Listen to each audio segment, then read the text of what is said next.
ele ilustrou a partir da casa material, dizendo, olha, é assim como numa casa mal assombrada. Quando os demônios encontram uma casa varrida, ornamentada, ou não, antes disso, uma casa vazia, que foi esvaziada do amor, esvaziada de graça, esvaziada de fé, e ocupada por ódio, por ressentimento, por coisas malvadas e perversas realizadas ali, constante e cronicamente, aquilo ali é um ninho. Conforme a gente leu em Isaías, esse lugar recebeu o decreto de Deus de se tornar habitação e covil de toda sorte de espíritos imundos. A Bíblia está cheia disso no Velho Testamento, e o Novo Testamento, especialmente no Apocalipse, usa a mesmíssima linguagem. Aí Jesus pega essa ilustração da casa mal assombrada e a aplica à existencialidade humana, dizendo o indivíduo, por seu turno, que estava nesse estado de possessão demoníaca, e Jesus contou isso depois dele ter expulsado demônios do indivíduo e de ter sido acusado de fazer isso pelo poder de Belzebu e não pelo Espírito Santo. E ele conta essa história dizendo, olha, como a casa mal assombrada é o ser desse indivíduo. E agora ele foi liberto do poder que estava sobre ele. O que cumpre a ele nesse momento é não ficar vazio.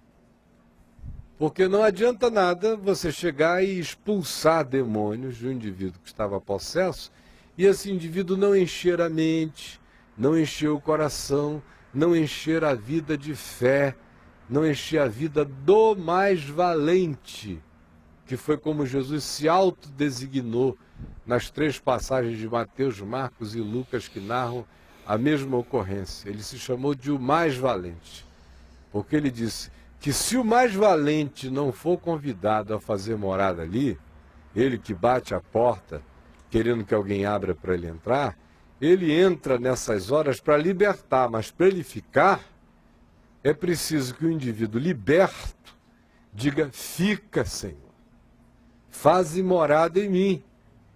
Eu quero que a minha casa seja habitada pelo mais valente, a minha casa espiritual, eu quero me tornar um santuário para Deus, mora em mim. Do contrário, o indivíduo é liberto do surto da possessão, fica como uma casa varrida e ornamentada, mas desocupada.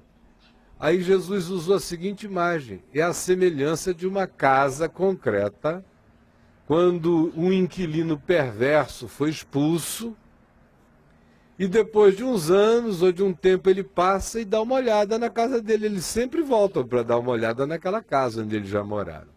E se a encontra limpa, varrida, mobiliada, ornamentada e desocupada, sem o morador, dono, que dê garantia àquela habitação, eles dizem, oba, é um bando de homeless perversos.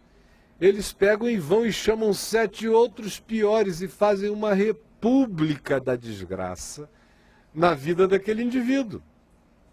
Do mesmo modo, Jesus disse, era com aquela geração também, que estava ouvindo o Evangelho, tendo a chance de ficar liberta do espírito da religiosidade homicida, legalista e hipócrita, mas não estavam querendo acolher o Evangelho no amor, na verdade.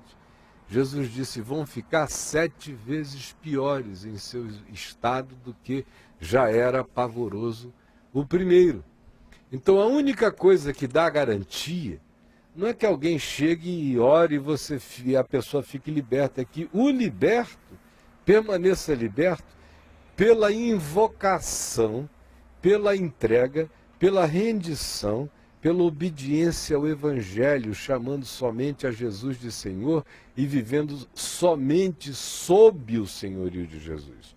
Senão fica como o amigo do nosso amigo aqui que escreveu, que disse que o amigo dele se relacionou com isso no passado, depois largou a maior parte das coisas, mas continua até hoje seguido por um espírito maligno, do qual ele não quer ter as influências perversas, mas ao mesmo tempo quer que Jesus seja apenas um membro do panteão do seu caleidoscópio esotérico. Nunca ficará liberto, porque ninguém pode servir a dois senhores. Ou é Jesus, ou está aberto. Quem não é de Jesus, meta isso na cabeça. Quem não crê em Jesus, quem não invoca Jesus, pode não estar possesso, mas a qualquer momento pode ficar. É só uma questão de pompa e circunstância e ocasião. É só uma questão de fragilização a mais. É só uma questão do diabo usar o oportunismo de uma hora.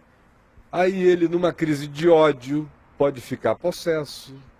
Ele, no meio de uma bebedeira doida, aonde todas as censuras dele cessam, ele pode ficar possesso.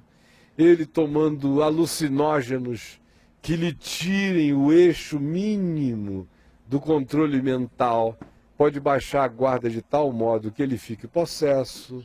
Ou ele se vinculando a um homem ou a uma mulher que tenham vínculos e pacto com essas coisas, pode ficando oprimido, depois sob sujeição, daqui a pouco ele nem nota, ele está possesso.